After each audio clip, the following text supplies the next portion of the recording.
So congratulations. I Thanks. saw the movie yesterday morning. I loved it. Good. Did you cry? I did cry. Sucker. Every single Nicholas Sparks movie, it never fails. I I know. always cry. He's got that formula down to a T. He does. Yeah. Speaking of that, which Sparks movie have you cried the most at? Well, The Notebook. The Notebook. Yeah. Okay. That was like, I remember the first time I watched it, because I've seen it about 30, 40 times now. I own it, I have the Notebook stationery set, like I'm really into it. But I remember the first time I watched it in the cinema was with my mother, and all of a sudden I'm like, oh my God, I'm about to be wrecked right now. Like I felt so depressed, but I was so moved. And I really sobbed maybe for 4 days after. Like, I would think about, Sure. oh my God, their love can do anything. Yeah. It was really sweet.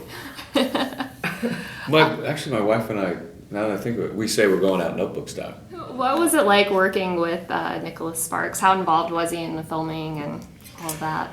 He was around, but he really just kind of let us do our thing. I mean, it was a real honor for him to kind of trust us. You know, I think he trusts his ability to write with good reason, and his book is so dense and specific and lovely, and he hired a brilliant screenwriter, Brian Syke, to adapt it, and then he hired us to kind of screw with it. And I think really his main purpose was just encourage us, and one of the big issues was, are they going to have chemistry? And we kind of had it in spades. So I think he showed up and was like, great, I'm relieved that this is going so well. Yeah. He really, like, he didn't feel like this big presence on set. Like, he was around, but he was just like so jovial and excited, and he loved like showing us the South, and he was really brought his dog. He's he a brought his normal dog guy. along. Like, he is just.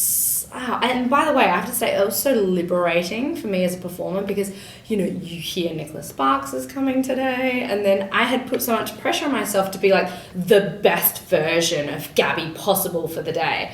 But it was just really wasn't like that. He's just totally trusted us, and we sparked up a friendship.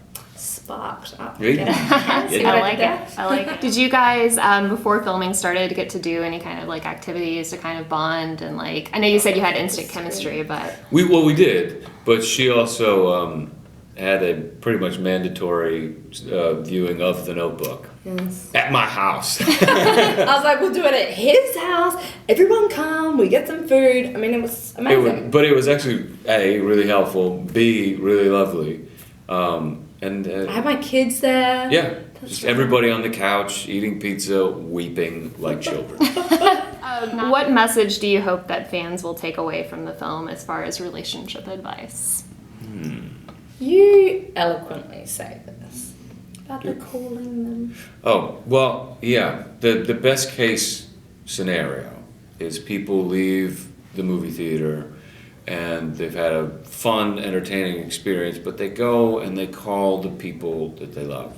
You call your wife, your partner, your children, your parents, because I think, you know, there are big choices in life, but also the movie tackles those little choices, those day-to-day choices where you choose love and you choose your relationships. And I think that's important, because when you don't, it builds up. And you know, like yesterday I was thinking, okay, do I return this email or do I text my mom?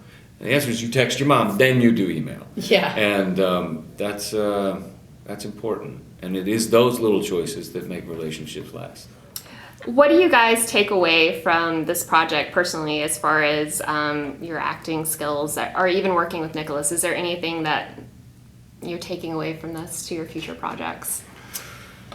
I'm taking away a sense of sadness because we had so much fun doing it. That's true. And it's really colored my other work. It's like, oh, you're not as good as Teresa, and oh, this isn't that much fun. But you know, there's this level of like, oh God, back to work, as opposed to that job, which was a party every day. It really was like, and we know that like so many cast members like we're like a big family. We got on so great. Like we actually were like a family. 90% of the time we're lying, but this 10% was really accurate. wonderful. Yeah, and I think for me, just seeing how well it works when you have that sort of chemistry with your co-star and you feel connected and safe with one another and you have that mutual respect, the way it just uplifts performance as well as just the story in general, how you can banter and throw in all this like really natural unscripted stuff, it's integral, I think, to making a movie. And I learned that from this film. I've been trying to apply it to the one since, and might not have worked as easy because this was pretty special. Exactly. But, hey, not Teresa. Yeah, but I think I learned that. Yeah. And what part of North Carolina were you guys? Wilmington. Wilmington? Yeah. Okay. Yeah. Or heaven on earth. I know. I remember Ridiculous. back in the day, I think it's when Dawson's Creek was filming there, they were talking. We shot in the same house, by the way. Did you? Yeah. So that magic rubbed off. Yeah. That's amazing. I know back then the town was kind of small and it was like, we have a Walmart. How is it now? Is it like a little bit more it's lively Still kind there? of a small. I mean, you have the small town feel, but they have a Walmart. It's bustling and It's also a college town. Okay. that is true. And I was by Wrightsville Beach and there was like 4 restaurants and the Mexican restaurant and the pizza joint and I loved that because it felt really intimate. It felt like you could get to know all your neighbors but then they have like amazing vegan restaurants there, which a lot of these small towns don't have. But as someone who predominantly eats vegan, it was great. So many organic shops and so that was good. It was the best of both worlds, I'd say. As far as when you guys come to Atlanta, do you have any kind of like what's your favorite restaurants or any like must go places? Waffle House. Waffle House. Yeah.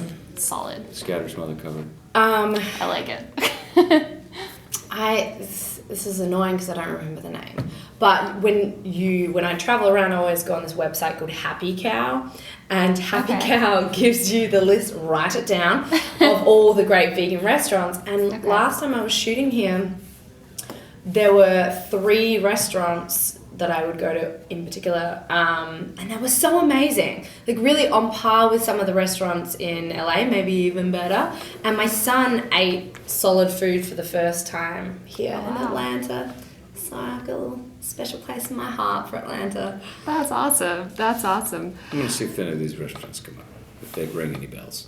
Happy Cow Atlanta. Here we go.